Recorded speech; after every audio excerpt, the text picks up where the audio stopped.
So guys, I set myself the challenge of making my own interpretation of a Moncler puffer jacket with an African twist.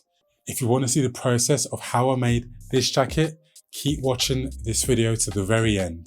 So I actually stumbled across this Moncler jacket a while ago, and I've made jackets before, but puffer jackets are a different kettle of fish. They're much more difficult to make. It's a huge piece of a garment that you have to put together. So just remember, the bigger the garment, the more difficult it is to sew.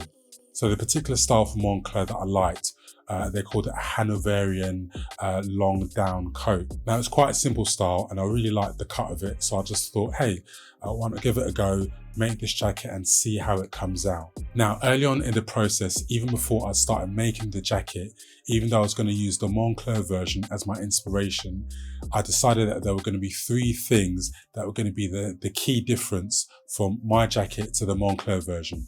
Number one was going to be, I wanted to use a fabric and print that was really vibrant.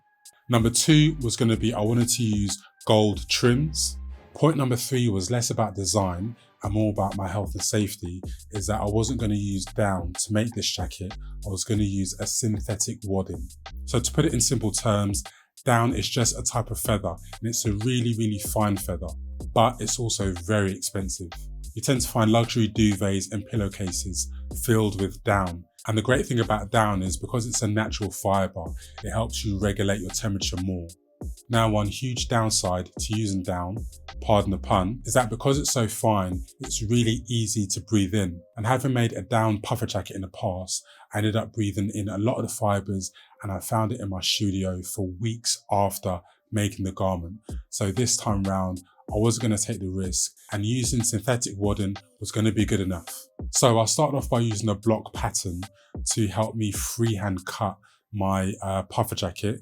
I decided to use the same fabric for the lining as I do for the outside. And the reason why I did that is that it would make it easier to sandwich the wadding between both the inner and outer layers. So as I mentioned earlier, I really wanted to use a bold fabric and I found this really nice orange and black fabric at a shop in Hackney. Being born in Sierra Leone, I wanted to give this puffer jacket an African twist. In total, it took me about an hour to cut both the fabric and the wadding. When I cut all the pieces out, I made sure that I pressed all the pieces individually, and then I made the markings for all of my stitch lines, and I did a gap of 5 inches between one line to another.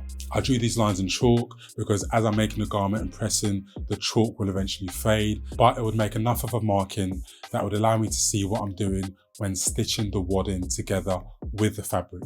So I did a process called mounting, and that's where you attach one layer of the wadding with one layer of the fabric together, and then you do a border stitch all the way around, probably about 5 millimeters from the edge, and then you attach the final layer and you do the same 5 millimeter stitch all the way around. For some of the bigger pieces, I did this in 2 stages, and then for the smaller pieces, I was able to do it all in one go. So embarrassingly enough, I actually ran out of fabric when it came to cutting my last sleeve.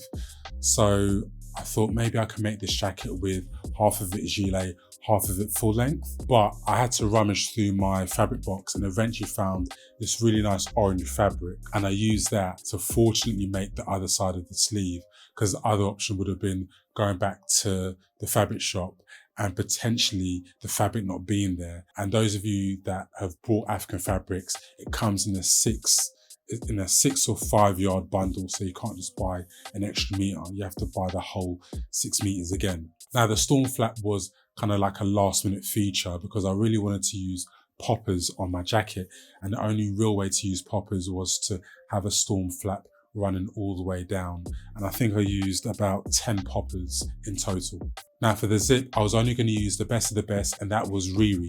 No guys, not Rihanna. In the sewing trade, Riri is an Italian-based family business that makes the best quality zips, and I used their gold 91cm 2-way metal zip. To buy this zip in a shop costs about £20. I'll say that there were 2 really difficult parts when stitching this jacket together.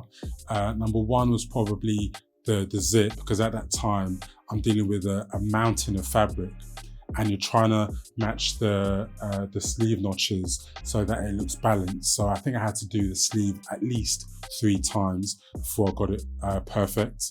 And then the other part I would say was sewing the zip together, because I'm trying to match the lines in the jacket so that the zip looks balanced and that the stitch lines matched. So I was able to sew the zip in one go, but it did take a lot of time.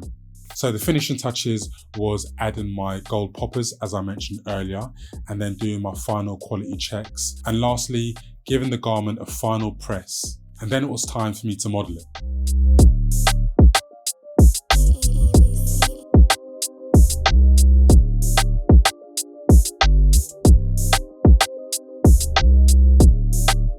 The thing is, I really enjoyed making this jacket because I started it at about 7:30 in the evening and I worked all the way till about 1 o'clock in the morning.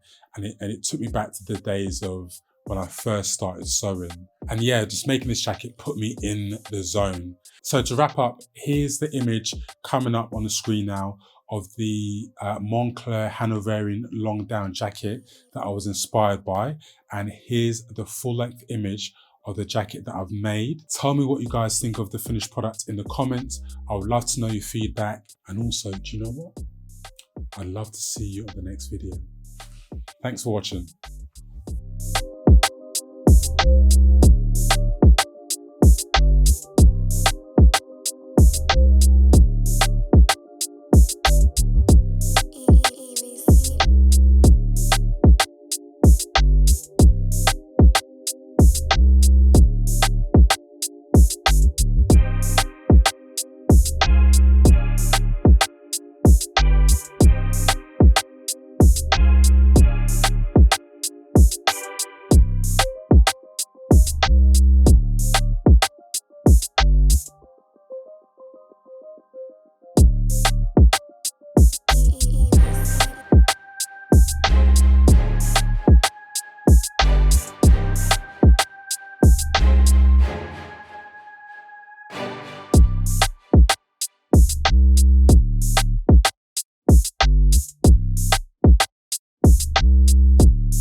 EVC